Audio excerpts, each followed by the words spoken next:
Seneng nggak? Kenapa seneng? Karena boleh pulang. Orang pulang seneng. Contoh lagi, Lebaran masyarakat pulang mudik, seneng nggak? Kenapa seneng? Pulang. Orang pulang seneng. Sekarang selesai hidup di dunia, kita pulang kepada Allah, seneng nggak?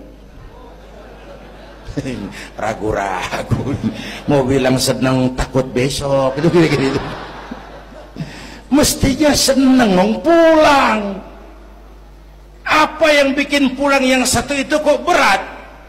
Kelihatannya dua. Pertama, kita ini sering mencintai sesuatu berlebihan, berakar di hati.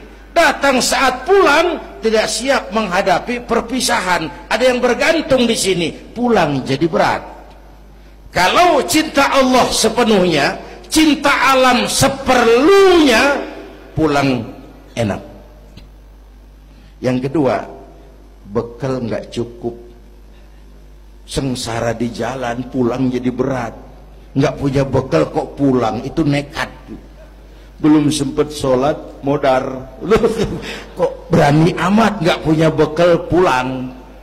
Kalau bekal cukup, pulang itu menyenangkan. Kenapa? Itu satu keharusan. Iya, kalau umat-umat terdahulu umurnya relatif panjang. Kalau kita ini mencontoh baginda Rasul, beliau wafat umur 63 itu standar. Kalau mencontoh Nabi, jatah kita 63. Kalau malam ini kita sudah 50 tahun, tinggal 13. Waspada. Kalau malam ini kita sudah 62 tahun 11 bulan, udah jangan pakai pantangan, apa aja makanlah Pak, sebulan lagi tuh. Sebulan lagi, syukur-syukur dapat bonus. Dan saya bilang mati itu tidak pakai abjad. Kalau pakai abjad bisa nunggu, mati bang ngacak. Kadang-kadang kakeknya segar bugar, cucunya pakai. Kalau mati pakai abjad enak nunggunya. Tahun ini yang mati A, tahun depan B, tahun berikutnya C, lalu D, terus F, lalu G, lalu H. Saya Z. Repot saya, nggak ada yang ngurus, orang udah habis.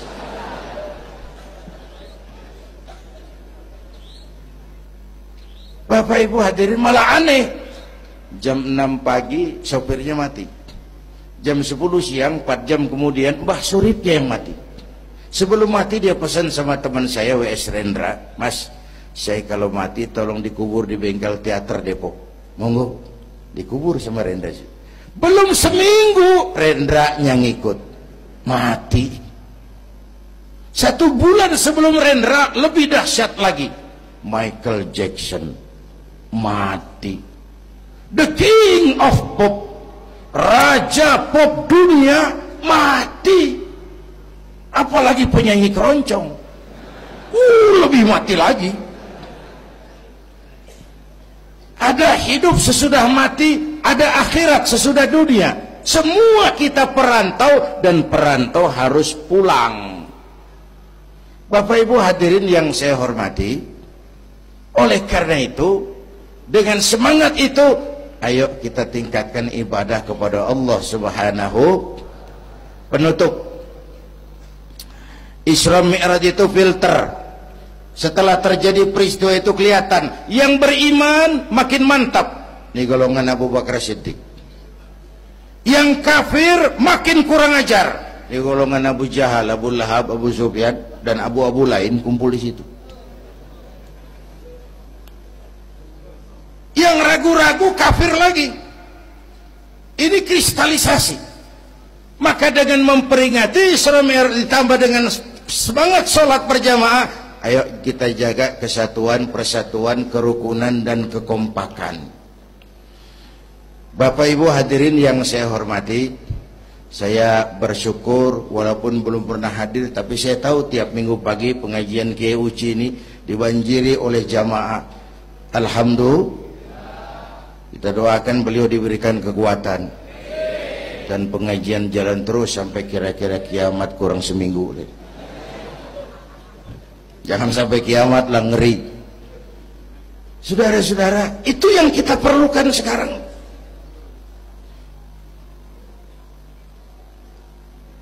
Menjaga semangat kebersamaan seperti diajarkan di masjid ini. Coba baik tinggali akhlak masjid. Siapapun masuk masjid, copot sendal, buka sepatu. Kenapa? Tidak ada warga kelas 1 di sini. Semua sama di depan Allah. Ini masyarakat yang mau kita bangun. Lurah masuk masjid, buka sepatu, rah. Camat masuk masjid, buka sepatu, mat.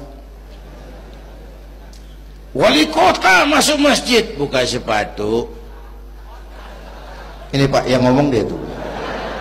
Sembarangan tak.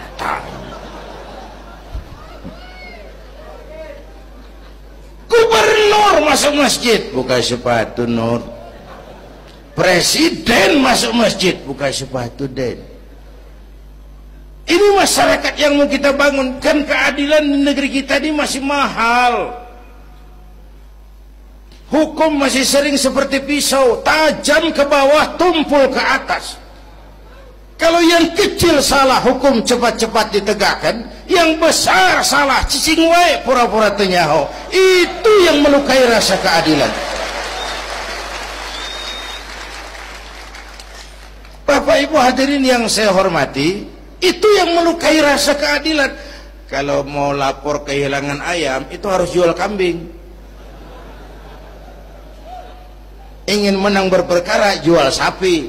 Ngurusin ayam hilang kok jual kambing, jual sapi. Itu harga keadilan yang harus kita bayar. Karena itu ke depan belajar dari sejarah, kita bukan cuma perlu pemimpin pinter, tapi juga benar. Malahan lebih baik benar enggak tapi pintar ketimbang pintar tapi enggak benar. Capek dibohongi pemimpin yang cuma pintar tapi enggak benar.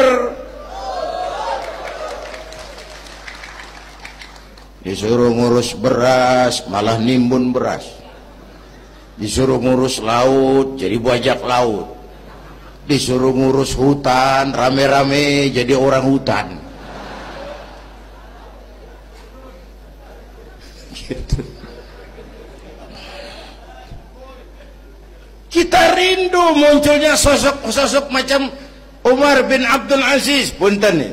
Itu Umar bin Abdul Aziz waktu terpilih jadi khalifah, yang pertama diucapkan innalillahi wa inna ilaihi raji'un. Terpilih jadi presiden, bukan alhamdulillah, innalillah. Pagi dilantik, malam pesta. Pesta apa? Dangdut? Enggak. Pesta air mata. Di mana? Di mihrab dalam masjid, sujud sambil berlinang air mata. Istrinya tanya, "Bang?" "Iya sayang." "Oh, udah dengerin aja, orang improvisasi." "Iya sayang, abang kan sekarang jadi khalifah." "Kenapa nangis, Bang?" "Itu Fatimah, itu sebabnya saya nangis, karena saya dipilih aklamasi secara sebagai khalifah. Setelah jadi pemimpin yang terbayang oleh saya, yatim piatu yang merintih kelaparan, janda-janda tua yang perlu bantuan, rakyat saya yang belum bisa menemukan haknya secara wajar, saya takut saya zalim kepada mereka. Saya nangis mohon pertolongan Allah." Pagi dilantik, malam pesta, tahajud. Esok harinya karena pemimpin baru, banyaklah pejabat-pejabat, gubernur cari muka.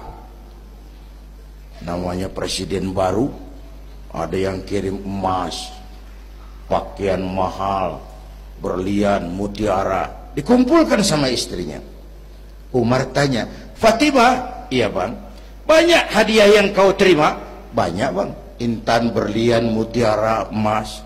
"Kau senang?" "Saya senang Bang." "Oke, kalau kau senang itu hadiah intan, berlian, mutiara, kumpulkan sebanyak-banyaknya dan besok kita cerai. Tapi kalau kau sayang saya, itu hadiah intan, berlian, mutiara, jual. Uangnya masukkan Baitul Mal untuk ngurus rakyat kita." Apa jawab istrinya? Istrinya pun istri beriman, nggak mentang-mentang istri pejabat lalu ikut-ikutan borong proyek suaminya. Kata Fatimah, abang, iya sayang, apalah artinya intan berlian tanpa engkau di sisiku, bang?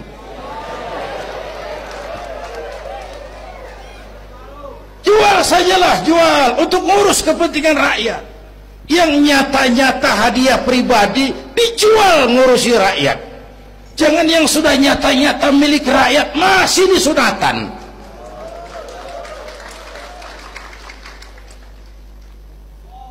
Yang antik lagi, satu malam beliau kerja di kamar pakai lampu templok, nulis.